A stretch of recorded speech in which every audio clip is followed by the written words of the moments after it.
Starting with your feet together, you're going to spread your feet apart so that the distance in between both of your feet is about one of your own foot size. From here, choose one foot to pivot off to the side about the ball of your foot so that it's facing outwards at an angle of 30 degrees. This will leave about a fist gap in between both of your heels. From here, the foot that is straight, you're going to step out 4.5 of your own foot size. So including this one, this is 1, 2, 3, 4, half. From here, the stance can be broken down into 3 major steps. So step number 1, bend your knee until you can barely see the tip of your toes.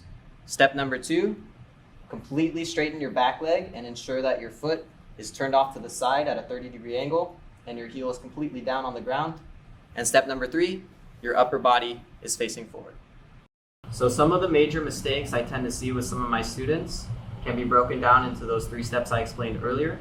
So for step number 1, bending your knee, students tend to not bend their knee enough so you can see your entire foot. So make sure you bend enough so that this part of your leg is perpendicular to the ground and you can barely see the tip of your toes.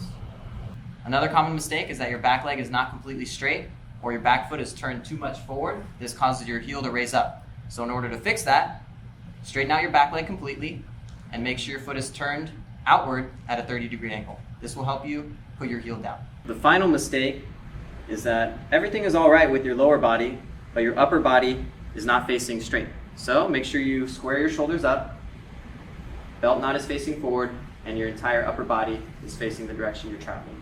In this case, that would be straight ahead of you.